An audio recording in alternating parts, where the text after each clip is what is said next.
The town's winter fair had pulled everyone into the courthouse square, where string lights hung like constellations over food stalls, and the air smelled of cinnamon, diesel exhaust, and fried dough.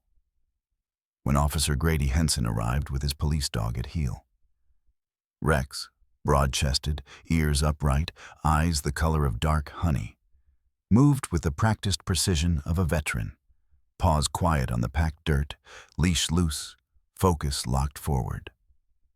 Grady loved the scene, kids pointing, parents smiling, the mayor shaking hands near the raffle table, and him at the center of it like a symbol the town could lean on when nights got ugly. He angled toward the hot chocolate booth, nodding at familiar faces, keeping Rex in a perfect line while the loudspeaker crackled with holiday songs.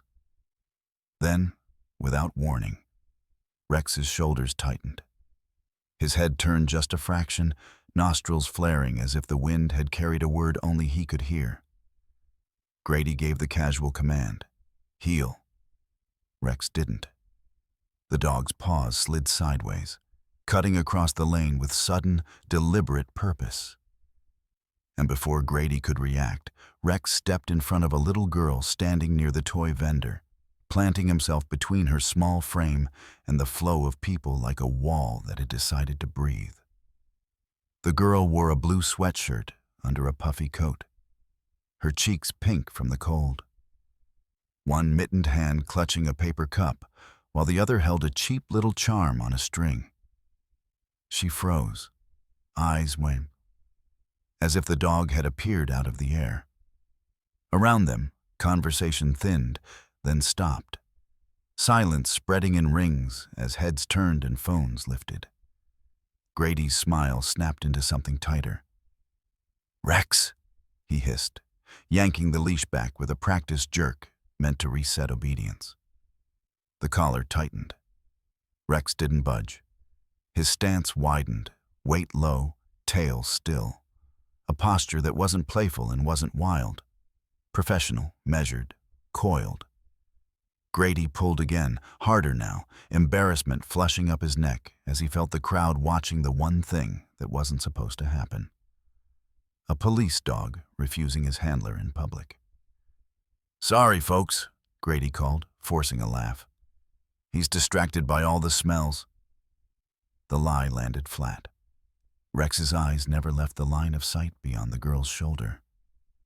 The dog's lips lifted just enough to show teeth. Not in a snarl for the child, but in a warning aimed past her. And a low growl rolled out of his chest. Deep, steady, controlled. The kind of sound that made instinct override curiosity. The little girl took a half step back into the shadow of Rex's body, and Grady followed her gaze. A second uniform moved through the crowd toward them, badge glinting under the lights, and Rex's growl sharpened as that officer drew closer, while Rex held his ground like a shield that had chosen its side. Grady's grip tightened, confusion flickering behind his practiced grin, because Rex had never challenged him. Not once. Until this moment, in front of everyone at all. For a beat, the square felt like a movie paused mid-frame. Steam rising from paper cups, holiday music warbling through a tinny speaker. And every face turned toward one impossible detail. Rex would not return. Grady barked the command again, sharper now. The tone that usually snapped the dog into place like a magnet finding steel. "Rex, here." The leash trembled in his fist. Rex didn't even flick an ear. He stood braced in front of the little girl, head slightly lowered, eyes locked on the uniformed figure threading through the crowd, and the low growl in his chest stayed steady, controlled, like a siren turned down to a whisper. The girl, maybe 8, froze so hard her breath looked trapped, cheeks pink from the cold, blue sweatshirt peeking from her coat as if the color itself was trying to be brave. In her mittened hand she clutched something small. A cheap plastic key fob shaped like a star, the kind you get, its metal ring glinting under the lights. She didn't understand why the biggest dog she'd ever seen had chosen her, only that his body made a warm wall between her and the world. Grady forced a laugh for the onlookers, but his jaw was tight. "Sorry, folks. Too many smells," he said, tugging again. Rex held, paws digging into the packed dirt. Phones rose higher. A couple of parents pulled their kids back. The approaching officer, a younger patrolman with a neat haircut and a badge shining, slowed when he saw Rex's posture, then looked to Grady for the cue that never came. "Henson?" he called, uncertain. Rex's growl deepened by a fraction, not louder, just colder, and the patrolman's hand hovered near his belt without touching it. The girl's eyes darted to Grady, then to the patrolman, then back to Rex, as if she was searching for the rule book everyone else seemed to know. Grady stepped closer, trying to reclaim the scene, and Rex shifted with him, still between Grady and the child. That movement drew a murmur through the crowd, a ripple of disbelief. Grady's voice dropped. "Rex, place. Now." The dog's head turned, not to obey, but to check the girl's face, and then he did something that made the air in the square go thin. He nudged her gently with his shoulder, guiding her backward, away from Grady's boots, away from the leash, away from the spot she'd been standing like it was the wrong tile in a minefield. The girl stumbled one step, then another, as Rex kept pressuring her back with careful shepherding insistence.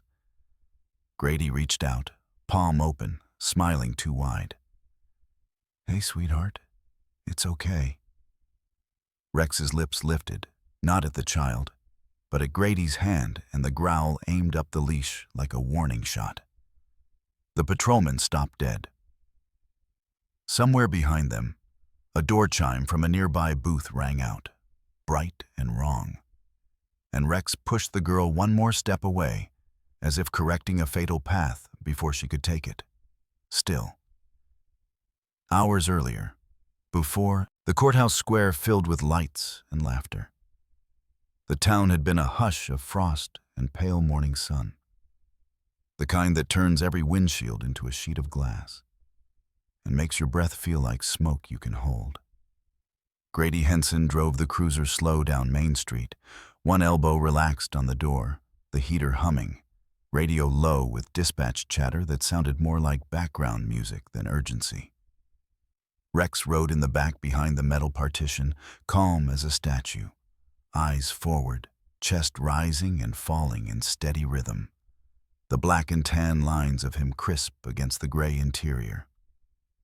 Outside, storefronts were still dark, diner chairs flipped onto tables, and the river beyond the bridge wore a thin skin of mist. Grady waved at the street sweeper operator, tapped 2 fingers to the brim of his cap for a passing farmer in a pickup, and every wave came back to him like a reflex the town had learned over years. He was the kind of cop people called good old Grady, the one who helped change a tire at midnight, who remembered your kid's name, who cracked jokes at the hardware store and bought coffee for the volunteer firefighters. Folksy, confident, stitched into the community like an old quilt, worn but familiar, comforting because it was always there. He pulled into the lot behind the station and stepped out into the cold, boots crunching on salted gravel, and Rex began to stir in the back with the quiet patience of a working dog waiting for the next cue. Grady opened the rear door and the gust of winter air hit them both. Rex's nose twitched once, cataloging 1,000 scents in a second. Oil, snow, distant bacon grease from the diner warming up, faint wood smoke from someone's chimney. "Morning, partner," Grady said, the words warm, almost affectionate, as he clipped the leash onto Rex's collar. Rex stood, posture clean and professional, and jumped down with practiced ease, paws landing light as if the ground owed him respect. They moved inside the station through a hallway that smelled of old coffee and paper. Grady trading easy greetings with officers, dispatchers, even the janitor.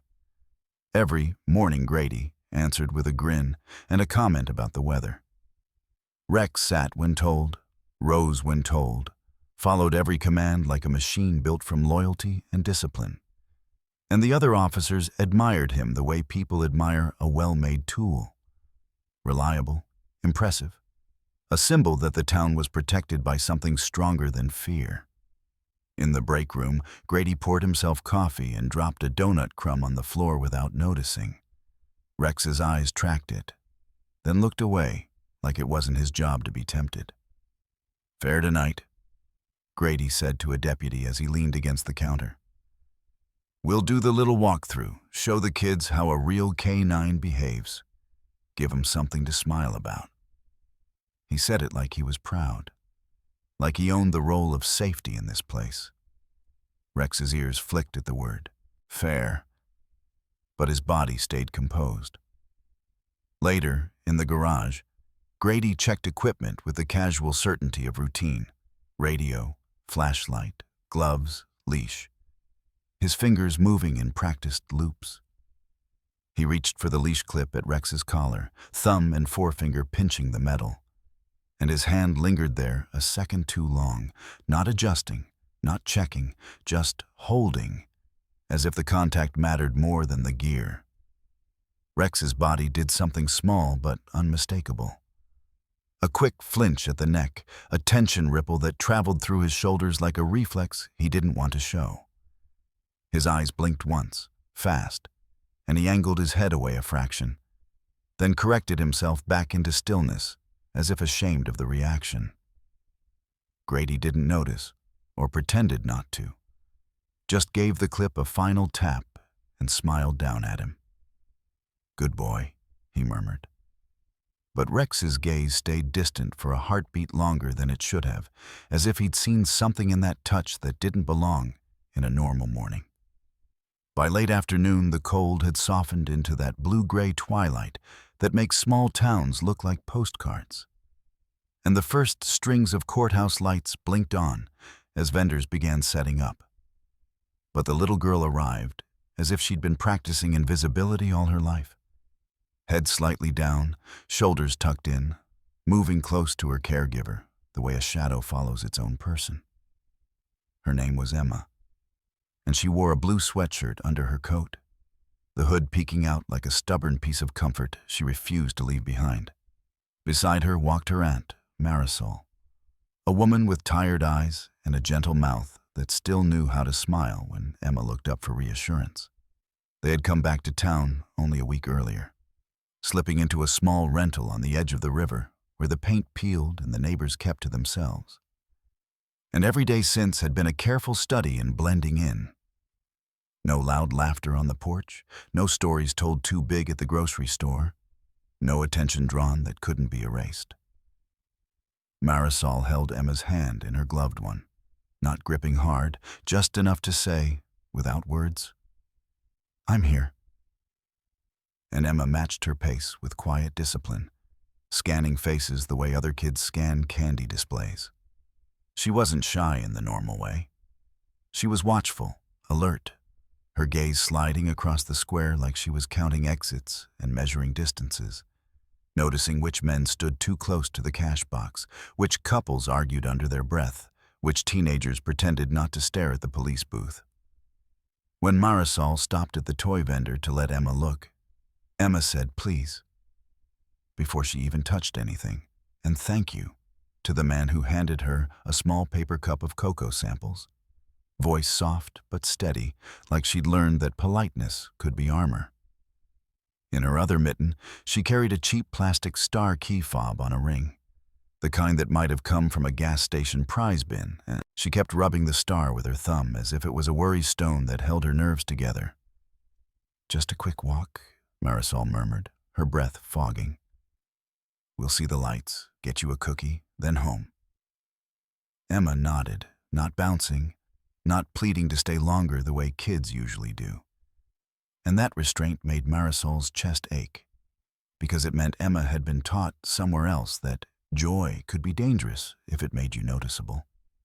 They moved with the flow of families gathering, past the raffle table, past the church choir setting up near the steps, and Emma's eyes kept drifting to the police presence near the center. Two cruisers parked like sentries, a booth with pamphlets, a couple of officers chatting as if the night belonged to them. Marisol's smile tightened when she saw the uniforms. But she kept walking, shoulders squared, the posture of someone determined to live a normal life, even if normal life didn't want her back. Emma followed, and for a moment she let herself look at the lights with something like wonder. Gold reflections in her dark eyes, a faint lift at the corners of her mouth, until a familiar laugh cut across the square. It wasn't loud, but it carried the easy confidence of a man who expected the world to make room. Emma's head turned toward it before she could stop herself, and there he was. Officer Grady Henson, strolling through the crowd like he owned it, one hand on a leash, the big K9 beside him. Marisol's hand tightened around Emma's instinctively. But Emma's reaction was different. Her whole body went still in a single subtle drop, shoulders locking, breath pausing mid-exhale as if someone had pressed a mute button inside her.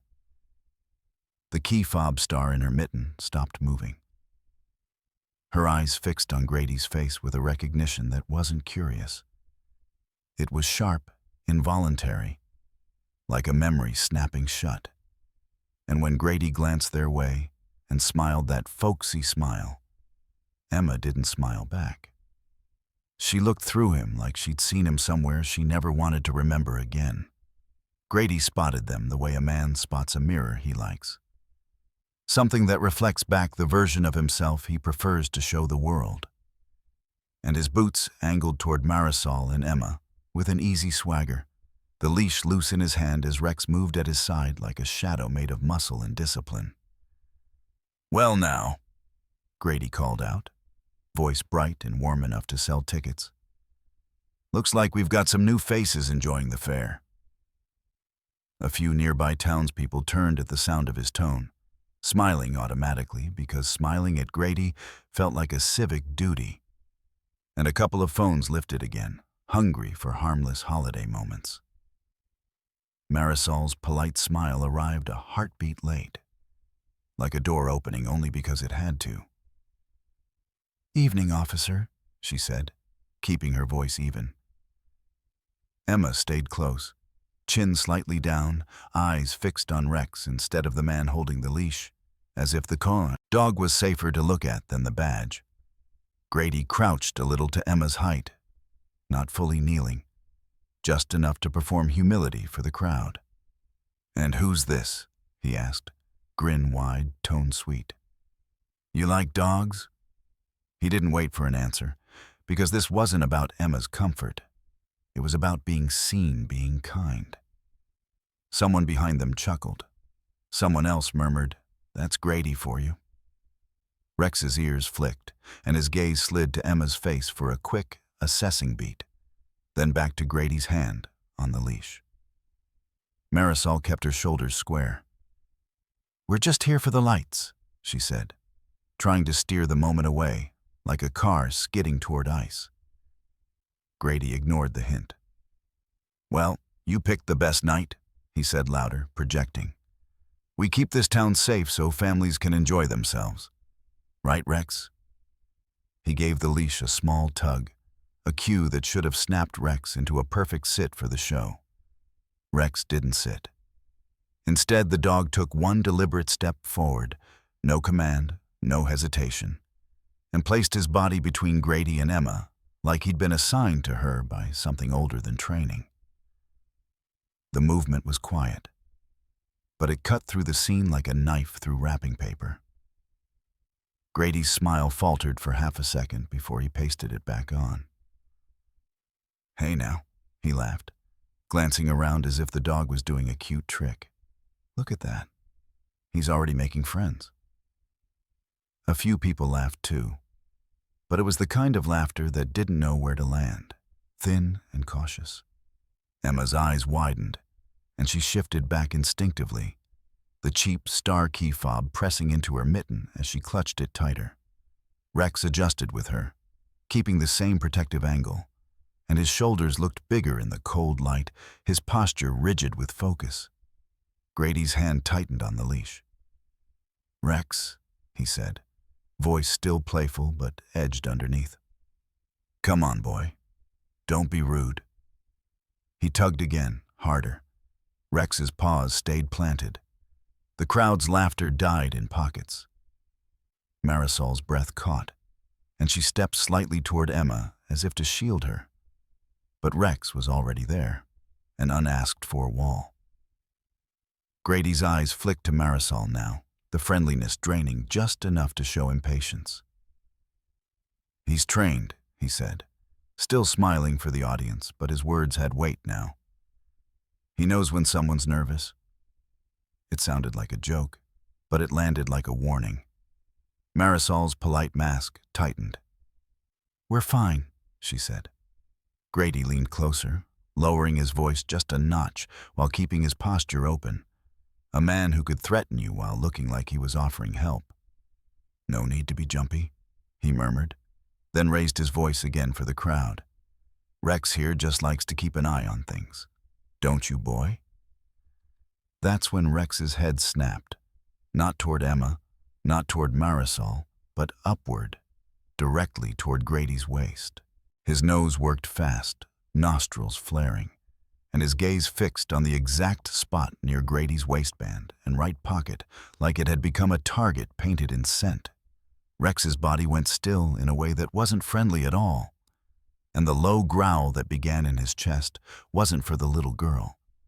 It was for the man holding the leash, because Rex was smelling something on his handler that did not belong there. Rex's fixation tightened into something unmistakable as the air turned brittle around them.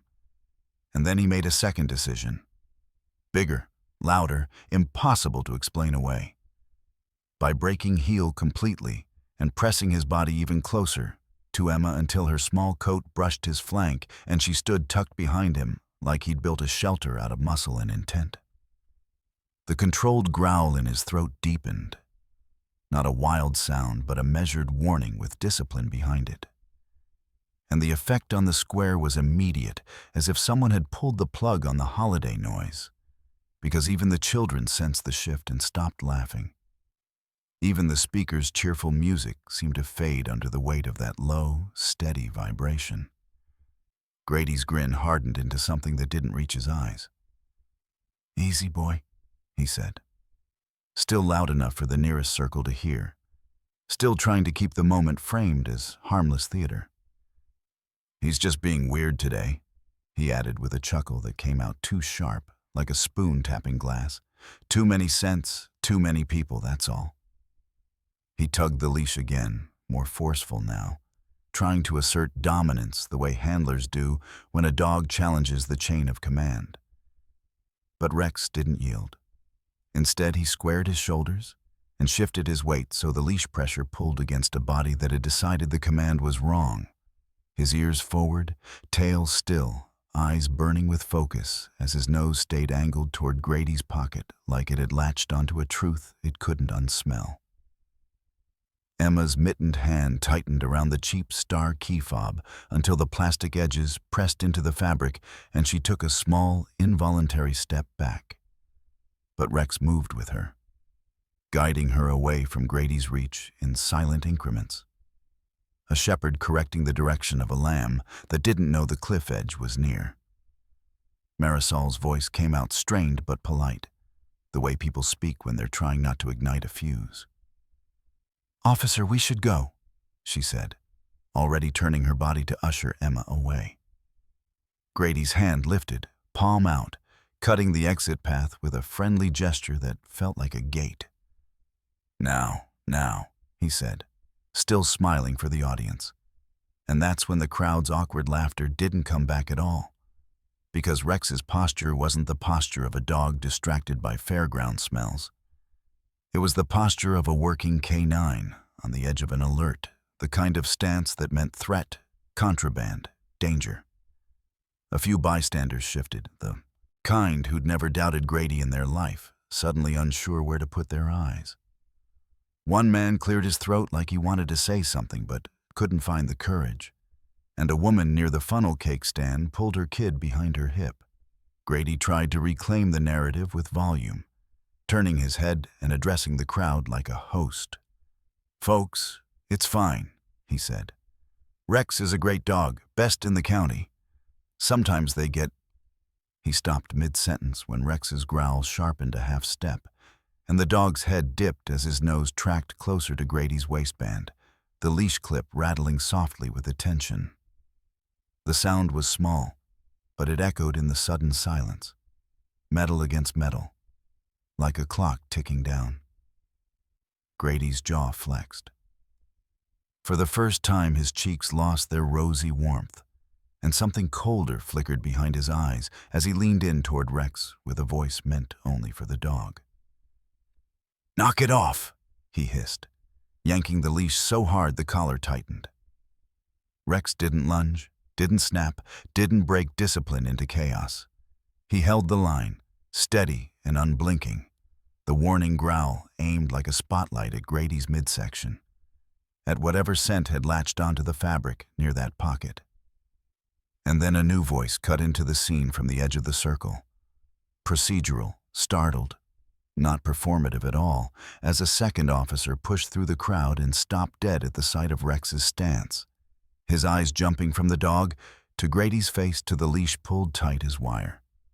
He swallowed once, then said the sentence that split the night open like a crack in ice. "Henson, why is the K9 alerting on you?" The moment that question hit the air, the square didn't explode into action the way people imagine justice does. It folded inward, awkward and panicked, like a crowd suddenly remembering it has skin to protect. And within minutes, the holiday lights felt too bright for what had just happened. Grady forced a laugh, clapped the second officer on the shoulder, and steered Rex away with a tight smile that looked almost friendly, if you didn't notice how his knuckles had gone white around the leash. Then he murmured something low and fast that made the other officer's posture stiffen. And just like that, the spectacle was handled. The circle of bystanders loosened, and the town exhaled with relief they hadn't earned. Marisol didn't exhale. She walked Emma straight home through streets where the snow squeaked under their boots and every porch light looked like an eye. And she didn't let go of Emma's hand until they were inside the rental. The door locked. The chain slid into place. The curtains drawn. Emma sat at the small kitchen table with her blue sweatshirt still on under her coat, shoulders rounded, the cheap plastic star key fob on the table in front of her like a tiny piece of evidence she didn't know she was holding. And Rex's warning growl seemed to linger in the room even though he was miles away. "Did he know you?" Marisol asked softly, keeping her voice gentle. But Emma's face tightened and she shook her head too quickly, the kind of denial that isn't a lie so much as a barricade. "We can't just pretend that didn't happen," Marisol whispered. And there was steel under the tenderness now, the quiet courage that had brought them back to this town in the first place, because running forever wasn't living. By morning, she had decided they would report it. Not the dog's behavior, because everyone would dismiss that. But Grady's approach, his tone, the way he blocked their exit, the way Emma had gone still, like she'd been turned to stone.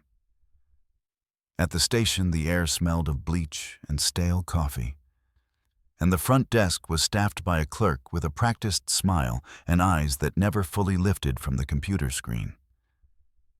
"How can I help you?" she asked, voice syrupy. Marisol explained calmly, choosing her words like stepping stones, keeping emotion out because emotion was the easiest thing for institutions to label as hysteria. The clerk listened with a look that said she'd already decided how the story ended. "Ma'am, fares get crowded," she said, tapping keys without conviction. "Dogs get overstimulated. Misunderstandings happen." Marisol's throat tightened. "The dog wasn't overstimulated," she replied. "He was warning. He put himself between my niece and Officer Henson. Another officer even asked why the K9 was alerting. The clerk's smile stiffened. "Officer Henson is a respected member of this community," she cut in, and her tone suggested the respect was policy, not opinion. "If you're here to start trouble, I'd advise you not to." Marisol leaned forward, lowering her voice. "I'm here to file a report." The clerk sighed as if Marisol had requested a favor, not a right. "We can make a note," she said.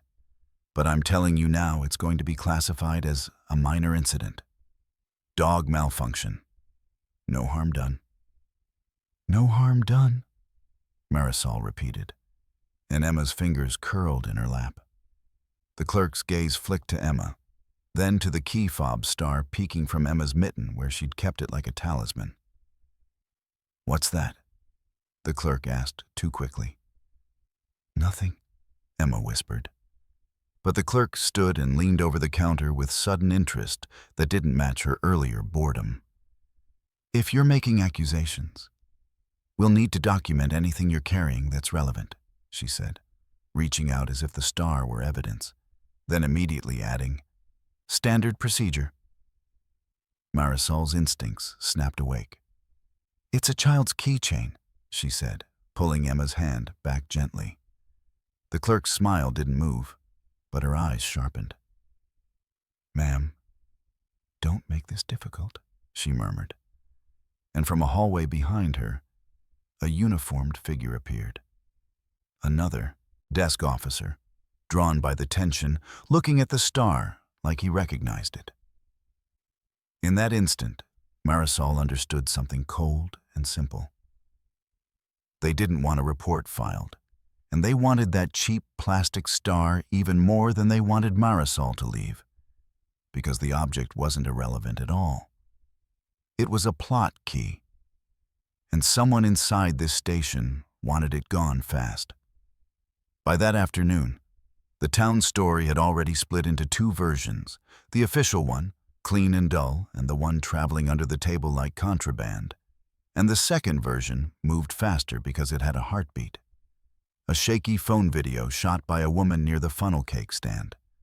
The frame catching Rex's rigid stance.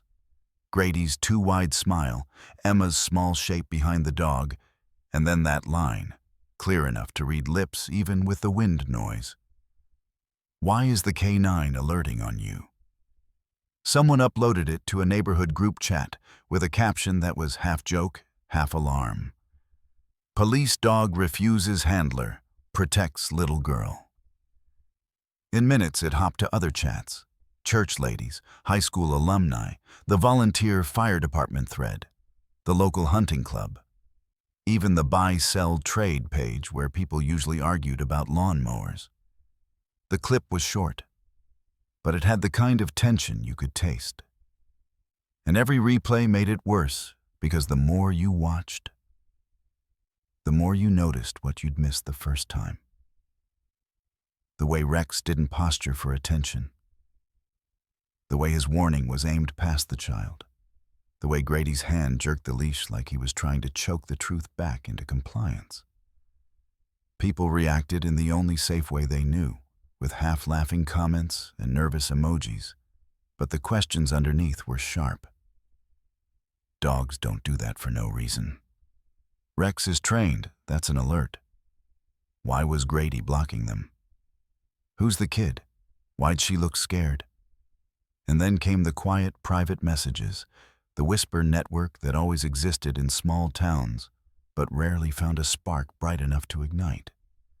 One mother DM'd another saying her niece once had a weird interaction with Grady behind the rec center.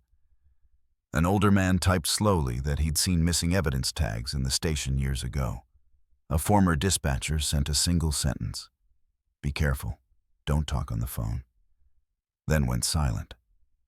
Across town, in a room where no one laughed, the story was being rewritten in real time. Hard cut. A back office behind a downtown business with frosted windows and a space heater ticking like a metronome. The air thick with cigar smoke and the sweetness of expensive cologne. A man everyone called a pillar of the community sat behind a desk too polished to belong in a town this small. Carl Denning, owner of half the storefronts on Main, sponsor of the Little League uniforms, the guy who shook hands at every fundraiser as if generosity could purchase immunity. Across from him sat Captain Rourke, the station supervisor. Uniform crisp, face tired in the way of men who'd learned to see morality as paperwork. Denning watched the video on his phone without sound, jaw working slowly. And when it ended, he didn't look shocked. He looked inconvenienced. "This is a problem," he said, voice calm, as if discussing a delivery delay. Rourke rubbed a hand over his mouth. "It's a misunderstanding," he offered, but the words sounded like a script he'd used before. Denning's eyes lifted, cold and calculating. "Optics," he corrected. "Truth doesn't matter if the picture looks bad." He tapped the screen. "That dog is the picture." Rourke exhaled, and the sound carried something like defeat. "Internal review," he began. But Denning cut him off with a small shake of his head. "No. Investigation means questions. Questions mean paperwork. Paperwork means someone outside this town notices." He leaned forward, lowering his voice like a knife sliding out of a sheath. "Contain it." Rourke's gaze flicked to the door, as if the walls could listen. "What are you suggesting?" Denning didn't smile. "Transfer the dog," he said simply. "Tomorrow, if possible. Reassign him to the county kennel, claim medical evaluation, claim retraining, I don't care.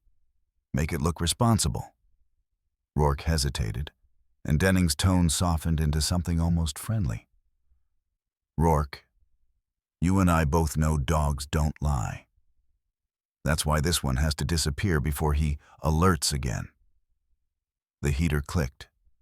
Outside, the town kept sharing the clip like it was gossip, not a warning. While inside that back room, the plan crystallized into something uglier than denial. They weren't going to find out why Rex chose the little girl. They were going to remove Rex, because the safest investigation is the one that never happens. That night, while the town's group chats hummed with speculation and Denning's backroom plan hardened into action, Marisol sat at the small kitchen table with the rental's single overhead bulb throwing a tired cone of light. And she watched Emma rub the cheap plastic star key fob with her thumb, like she was trying to polish away a memory.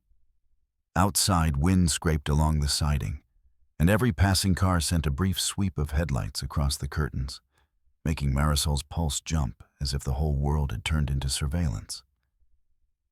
Emma didn't talk much, but her silence had shape. It curved around certain names, tightened around certain places. And when Marisol finally said, "Where did you get that star?" Emma hesitated long enough to tell the truth without opening all of it. "It was in the box," she whispered. "The box from the storage place." Marisol's jaw set. A week ago, after they'd arrived back in town, a man at the storage facility had handed Marisol a dusty cardboard box marked with a fading number and said it had been left behind under a name Marisol recognized from an old, painful chapter. Someone who had gone missing and never been properly searched for. Someone whose absence was treated like bad weather, unfortunate, unfixable, and not worth digging into. The box had been cheap memorabilia and loose papers and a child's coat folded so carefully it felt like a goodbye. And at the bottom, wrapped in a scrap of fabric, was the star key fob. Emma had claimed it immediately, as if it belonged to her by right, and Marisol had let her, because in a world that had taken too much, a tiny star felt harmless. But it wasn't harmless. Not in this town. Not with Grady's eyes snapping to it at the station desk. Not with Rex's body turning into a shield the moment the star came near the handler's orbit. Marisol stared at the key fob now, seeing it not as plastic, but as a breadcrumb trail. In her mind, she replayed the moment in the square. Rex's nose lifting, his focus narrowing, the way he ignored the command, not with confusion, but with certainty. Marisol had grown up around dogs. She knew the difference between misbehavior and mission, and Rex had looked like a dog doing his job in spite of his job. She remembered something she'd heard years ago, a rumor passed between women in low voices, about the canine program training dogs on unusual markers beyond drugs and explosives, scents tied to specific casework, accelerants from arson scenes, chemical residues from certain narcotics, even distinctive colognes used by repeat offenders because smell was sometimes the only consistent signature criminals couldn't erase. Rex, as a veteran dog, would have been trained not just to search, but to recognize. And recognition was exactly what he'd shown. Recognition that had tightened his muscles and turned his warning into a physical barrier. Emma swallowed, eyes glossy in the light. "He smelled it," she said, barely audible, as if she was afraid the walls would hear. "The dog?" Marisol leaned forward, voice soft. "Smelled what?" Emma's fingers trembled around the star. "The same smell," she whispered, and her shoulders lifted with a small shiver that wasn't from cold. "It was on him." She didn't say Grady's name, but she didn't have to. Marisol felt a chill crawl up her spine as pieces clicked into place. The star key fob had been in a box connected to someone missing, and that missing person's belongings carried a scent, a chemical trace, a residue, something that had soaked into fabric and plastic and paper and survived time like a ghost. Rex had been trained to detect that marker because it was tied to old incidents, unsolved, buried, written off. And when Emma held the star, she unknowingly carried the thread of that truth into the open. In the square, Rex didn't choose Emma because she was dangerous. He chose her because she was a witness, walking around with a silent alarm in her hand. And the moment Grady came close, the dog's nose told him the worst possible thing. The scent on the key fob and the scent on his handler, matched in a way training had taught him, meant one word: connection. The canine hadn't disobeyed. He'd recognized. And in recognizing, he'd protected the only innocent person in that triangle. Marisol's stomach turned as she understood the deeper cliff edge beneath their feet. If Grady carried that same marker, it wasn't just rough cop behavior or a bad night at the fair. It suggested a pattern, a history, a set of incidents that had never been solved because the people meant to solve them were standing too close to the crime. Rex had exposed it in public, and now the town's most respected officer wasn't just embarrassed. He was implicated.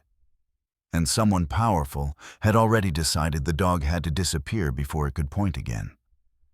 By the next morning, the town tried to shrug the fair off like a bad dream. But the video wouldn't let go, and neither would Rex's choice. It resurfaced in group chats, in whispered diner talk, in the long pause people took before saying Grady's name, until the silence around the station started to sound like guilt. Inside the building, the official narrative was being typed into existence. Misunderstanding, dog distracted, no report necessary. And Captain Rourke was already moving pieces like a man tidying a spill, quietly drafting a temporary transfer order for Rex to be evaluated at the county kennel, because a dog that points too accurately becomes a liability. Marisol came back anyway, shoulders squared, Emma tucked close at her side, and when the front desk clerk tried the same sweet dismissal, a new voice broke in from the dispatch window, low and urgent. Leah Velez, a junior dispatcher. Everyone overlooked because she was quiet and always on time, slid a sticky note across the counter that read, in tight handwriting, "Don't let them take the star." And when Marisol's eyes snapped up, Leah didn't look away. She looked like someone finally done being afraid. Leah waited until the lobby thinned, then approached Marisol as if offering directions. But her words were a confession wrapped in procedure. She had seen the CAD logs from the night of an old storage unit fire that was fire that was never called arson in the report. She had noticed the body cam timestamps that jumped like missing pages. And she had watched evidence room entries appear under Grady's ID on nights Grady swore he was off duty. She didn't know the full story, but she knew the pattern, and the pattern pointed to the same name too often to be coincidence. From her pocket, Leah produced a folded printout she wasn't supposed to have. Dispatch call history and access logs with gaps highlighted in pen. And she whispered the missing piece that made Marisol's stomach drop. The star key fob matched an evidence tag number from a sealed property box connected to a missing person case that had been administratively closed. And someone had checked that box out, unofficially, 2 days before Marisol received the storage box. Marisol's breath hitched as the dominoes lined up. Why the desk clerk wanted the star, why Grady's eyes had sharpened, why Rex had locked on like a compass finding north. And in that moment, Emma's small hand tightened around the cheap plastic as if it might disappear if she blinked. Leah didn't stop there. She pointed at the transfer order sitting on the printer tray and said, "They're moving the dog today." And her voice trembled with anger, not fear. Because if Rex alerts again, they can't call it a malfunction. Marisol didn't argue with the front desk anymore. She stepped into the open like she'd stepped onto a stage, raised her phone and said clearly, "I want internal affairs. I want the state unit. Right now." And when the clerk tried to grab for the star, Emma jerked back and Rex, miles away, felt suddenly present in Marisol's mind like an oath. The pressure of the viral video, the logs, and Leah's printout did what politeness never could. It forced the station's hand, and by noon, a pair of outside investigators arrived in plain clothes with calm eyes and sealed folders, the kind of people who didn't laugh at misunderstandings. Grady was separated first, routine questions. Then his smile failed when they read him dates and times he couldn't charm his way out of. He tried to play the hometown hero, tried to wink at the sergeant, tried to make it all sound like politics. But the investigators didn't respond to performance, only to paper. And paper doesn't flinch. The first domino fell when they pulled his belt and pocket contents for inspection and documented the residue Rex had recognized. Then the second fell when they confirmed the evidence room access trail. Then the third when they matched the star's tag number to the missing box.